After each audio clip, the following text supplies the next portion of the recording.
Yeah, we're excited to still be playing in the second round. We don't take it for granted. I thought our defense was good for large stretches against Charleston. It's going to have to be even better against Grand Canyon. You know, it's the first time I really looked at them was watching the St. Mary's game last night. They've got a high major roster. I mean, they've got more athleticism than a lot of high major teams. So, you know, Coach Drew's done a great job. They obviously got a lot of support from their administration with how they're running their program.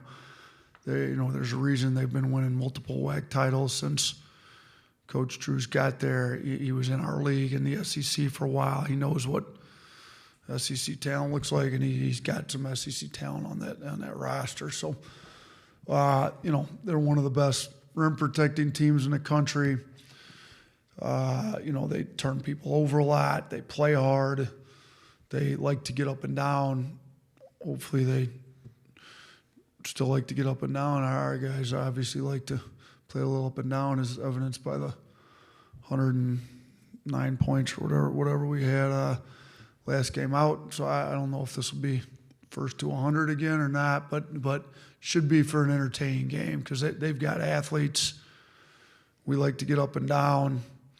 They've got some big time scorers, you know, and there's going to be some plays. There's guessing there'll be quite a few highlight reel plays on both sides. Hopefully we can limit their highlight reel players, but I think we both had a nice little underneath out of bounds alley-oop that looked a lot different than what I would finish back when I played. So we're looking forward to playing them, but they're good. We're going to have to really guard. We're going to have to keep them out of the paint. So, but I think, you know, for the most part, we're healthy. Luttrell's, you know, if you saw how much he was bleeding with the nose injury, you know, we kind of let him rest in the hotel rather than doing a shoot around just to try to get some of the swelling to go down a little bit. But I think he should be good to go for tomorrow. But other than that, we're pretty healthy and ready to go. Really healthy for this time of the year. Questions for Coach? Richard Obert, Arizona Republic. Like you said, what they did against St. Mary's was incredible. Their athleticism, being able to block shots, steal the ball. And this is going to be a totally different style, the way you play than St. Mary's. So do you feel that's going to be an advantage, or how can you make that an advantage for your team? Yeah, St. Mary's are a really good team. I mean, you know, they won a really good league. They're tough, they're physical, and I thought Grand Canyon out physicaled St. Mary's, to be honest with you. And now we played against some of the toughest, most physical teams in the country in our league. You know, I think Tennessee's right at the top of that list. Mississippi State's very tough, physical. I think Florida did a good job being physical with us. You know, and those have been some of the games we struggled with, but we've also done well. Like Mississippi State, very tough, physical. We've been able to beat them twice. Tennessee beat us twice. You know, Florida, we, you know, beat them once, lost twice. So Auburn, we split with. They're pretty tough, physical. So we've played some tough, physical, athletic teams in our league. I think it's prepared us for a game like this. I think, I mean, I would have thought maybe St. Mary's slow pace would have caused problems with Grand Canyon. It didn't so much. You know, I'm not sure how deep Grand Canyon is. They play about 7 guys a majority of the minutes. So I would hope playing, you know, second game in 2 days, you know, we can get out and run on them a little bit. Our front court's pretty deep. I think, you know, we got to keep our guards as fresh as they can to keep the pace up. But I would hope it would be an advantage with us. But shoot, they're pretty athletic and like to run too. So, you know, I don't think they're a team that's going to try to bridle their thoroughbreds and rein them in. I mean, I'm not Coach Drew, but I think he recruited athletes to play athletic. So my guess would be they're going to let their athletes play athletic, and my guess would be this be a game that's pretty up-tempo.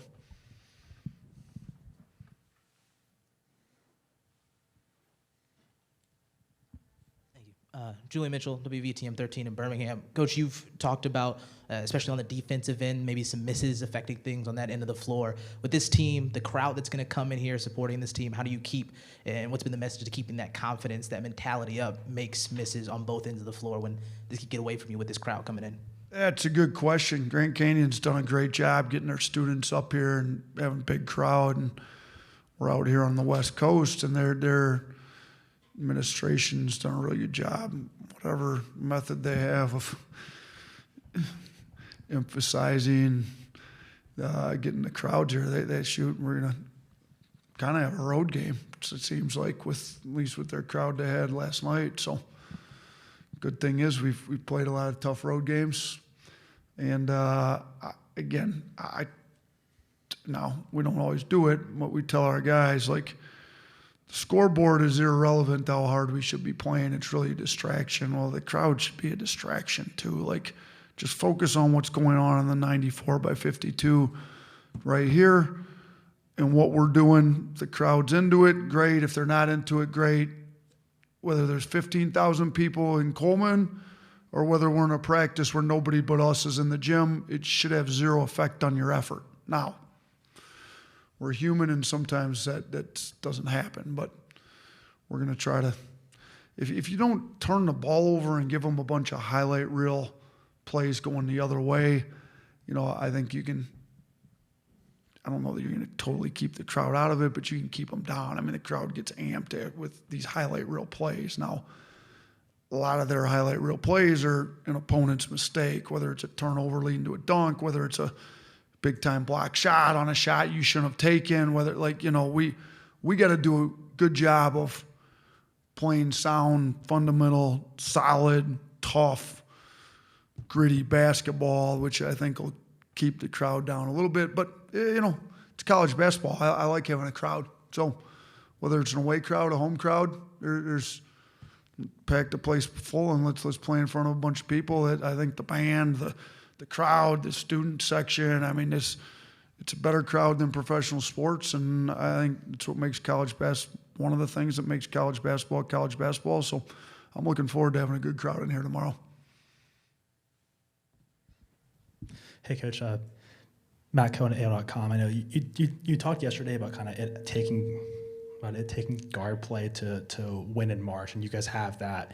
But I wanted to kind of ask further about that because obviously, the mold of most national champions in the past 20 years has been kind of a top 20 offense, top 40 defense. You have the offense, maybe not the defense there, but can this team break that mold and kind of make a run? We had it for 30 minutes last night. I'm hoping that the sense of urgency that should come with an elimination tournament brings on the type of effort that would be a top 40 defense. So we haven't been there like we needed to for too many times this year, so it's not going to climb into the top 40. You can't move the needle that much in one game when you're comparing it to 34, 35, 36, whatever games we end up playing here. So we're not going to get into the top 40 over the year, but I think we can be a top 40 defense for a however many game stretch here. Hopefully it's 5 more games if we can keep this thing going. If we can have the number 1 offense in the country and a top 30 or 40 defense, we have a chance to make a deep run. I thought we had a top 30 or 40 defense for about 30 minutes. I do realize it's human nature that when you get up 31 and your guys think the game's over, they relax a little bit. I wish we hadn't done that because I think we really could have pitched a really great defensive game if we just stuck with it after we got up 31 to close the game out with. I don't think we're going to get up 31 on Grand Canyon. They got too many athletes. They're a really good team. Charleston was a good team too, but Grand Canyon's level of athleticism is a lot different. So whatever the score is, they hit a bunch of tough shots and we're down. We make a bunch of nice plays and get up. It shouldn't have any effect on how hard we play. But I think, like you said, top 20 offense, top 40 defense. My prayer is, my hope is that we can show it with this elimination tournament. The sense of urgency brings that type of effort on.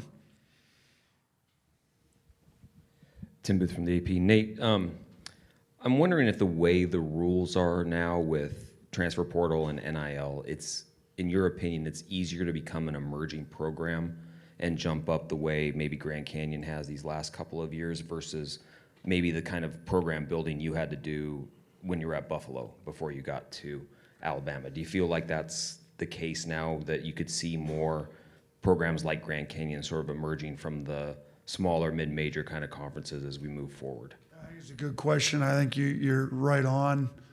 If you've got an administration, a donor base that wants to contribute heavily to your collectives, and you're able to go, I think technically it's not supposed to be involved in recruiting. I think we all know how that works. If you can put together a strong NIL collective, it makes recruiting a lot easier. So it's a lot easier to elevate a program quickly if you've got the support behind the program than it was.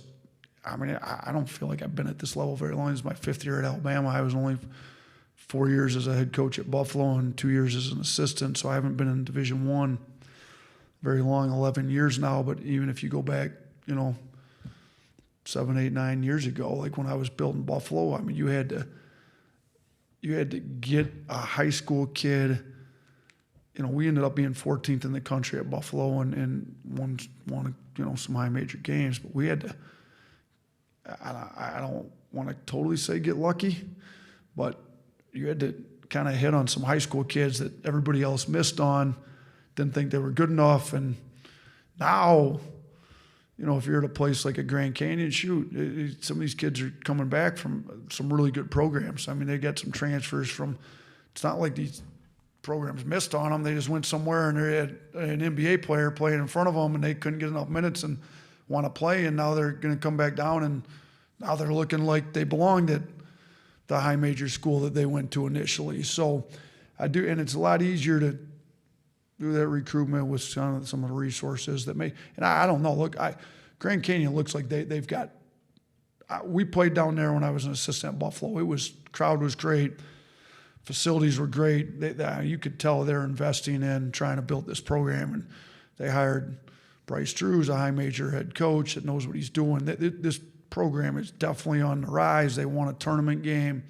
They've made multiple NCAA tournaments, and they've done, between the administration and everybody involved around that program, they've done a great job raising it in a hurry over there.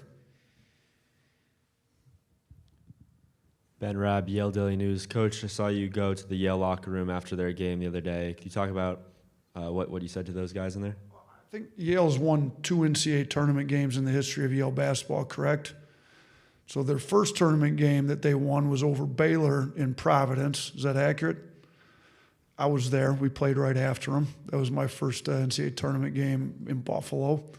So I was obviously happy for Coach Jones then. So now we're back in the same building. We play right after them. They got their second win. So look, I don't know where they're going to get sent next year, but if they could, maybe convince the committee, if they're fortunate enough to make the tournament, to send Alabama, to play right behind them. They're 2-0 with Coach Oats following up behind them in the tournament. And we took a kid, Jordan Bruner. You can't be a grad transfer and play in the Ivy League. So Jordan graduated, had one more year left, came. That was our second year at Alabama. First time we won the SEC regular season tournament, went to the Sweet 16. Jordan was our starting center. I had known Coach Jones before that. Obviously, we played in Providence together and just through the business, but he was great with Bruner's recruitment, kind of taught. So I got to know him a lot better. It had nothing to do with the fact they beat Auburn. I know everybody wants to make that out to be I actually, you want your league to do well. Looks a lot better for us if our league does really well. It was just, I've known Coach Jones, a lot of respect for him. I was at Buffalo as a 13 seed playing Arizona. I know the feeling in that locker room. I just wanted to go there. It was not, I didn't talk to their team or anything. I just congratulated Coach Jones, who's, by the way, an unbelievable coach. I mean, he's done great work at Yale for a long time. Like, he's a great coach and a good friend in the business. I just want to congratulate James on a win. Hi, Coach. Gianna Cephalou, Clue TV. I wanted to ask about the impact Mark Sears has had on your program, and obviously his mother, too, is a big proponent and cheerleader for him in the stands as well. Just get your thoughts on that. She's got a lot of energy, that's for sure. Yeah, she's telling me I don't ever see her. I'm focused on the game. You know, when I go back and look at the TV replay after the game, she's telling me she's getting more into it on defense. So, like, maybe it's like some synergy between the two of them. Like, he gets in a better stance if she gets in a better stance on the defensive end. So she's got a lot of energy. You know, we need Mark playing with the same energy she's cheering with. I think he's been pretty good here lately. I thought his defense was great yesterday. I mean, look, Mark's leading us in scoring. He's second-team All-American. He's first-team All-SEC. He's a really good player. Their family's from the state of Alabama. He's the one kid we got on this team from the state of Alabama. You know, she's been following Alabama basketball for a long time before Mark was even there. Now her son's, you know, one of the best players in the country, playing for the in-state team. Like, it's a good story. I'm glad that she's having a bunch of fun, and hopefully she continues to have a lot of fun for a couple more weeks here. And I'm all for her bringing her energy to the gym every game.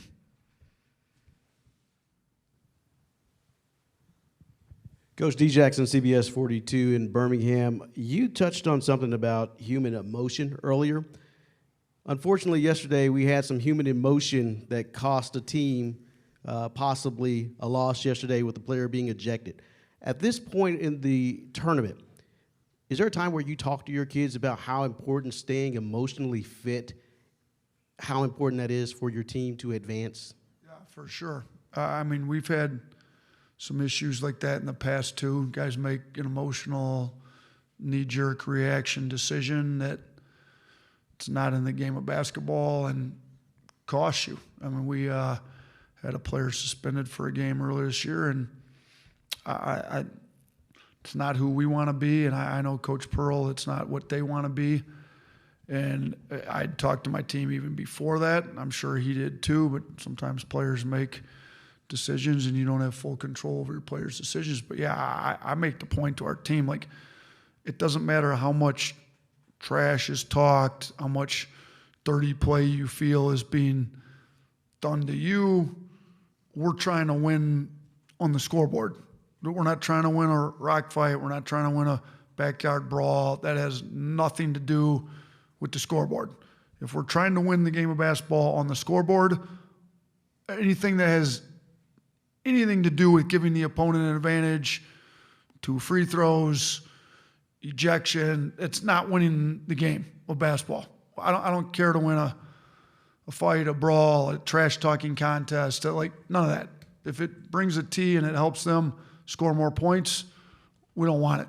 When you lose and you go home, every single point matters. You look at how many 1 or 2 possession games are in the NCAA tournament. Comes down to there's no time for. I mean, I had it happen at Buffalo. I mean, we won 3 MAC tournament championships, and we're able to go to 3 NCAA tournaments in my 4 years there. The 1 year we didn't.